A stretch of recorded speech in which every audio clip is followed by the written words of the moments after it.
সিরাজগঞ্জের শাহজাদপুরে আওয়ামী লীগের দুই পক্ষের দ্বন্দ্বের জেরে গুলিতে নিহত দৈনিক সমকালের স্থানীয় প্রতিনিধি আব্দুল হাকিম শিমুলের ময়নাতদন্ত সম্পন্ন হয়েছে।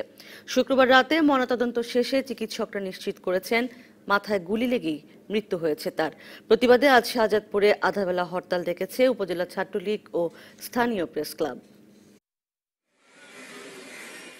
বৃহস্পতিবার বিকেলে শাহজাদপুর পৌরসভার মেয়র হালিমুল হক মিরুর ছোট ভাই পিন্টু স্থানীয় সরকারি কলেজ শাখা ছাত্রলীগের সভাপতি বিজয় মাহমুদকে প্রকাশ্যে কুপিয়ে ও পিটিয়ে গুরুতর আহত করে। পরে ছাত্রলীগ ও স্থানীয়রা মেয়রের বাড়ি ঘেরাওয়ের চেষ্টা করলে গুলি ছোড়েন পৌর মেয়র ও তার পরিবারের সদস্যরা। এ সময় সংবাদ সংগ্রহ করতে গিয়ে গুলিবিদ্ধ হন দৈনিক সমকালের স্থানীয় প্রতিনিধি আব্দুল হাকিম শিমুল। শুক্রবার ঢাকায় নেওয়ার পথে মারা যান শিমুল। উপজেলা ছাত্রলীগ ও সাংবাদিকদের পক্ষ থেকে ঘটনার প্রতিবাদে শনিবার উপজেলায় আধাবেলা হরতাল ডাকা হয়েছে। উপজেলায় থমথমে অবস্থা বিরাজ করছে।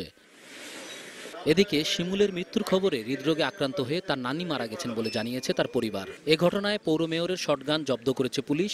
আটক করা হয়েছে তার দুই ভাই পিন্টু ও রান্টুকে। পুলিশ বলছে মেয়র মিরুকে গ্রেপ্তারের চেষ্টা চলছে। মেয়রকে গ্রেপ্তার করার জন্য যাবতীয় প্রক্রিয়া আমাদের প্রক্রিয়াধীন, যাবতীয় চেষ্টা আমাদের প্রক্রিয়াধীন, প্রসিডিওর হচ্ছে।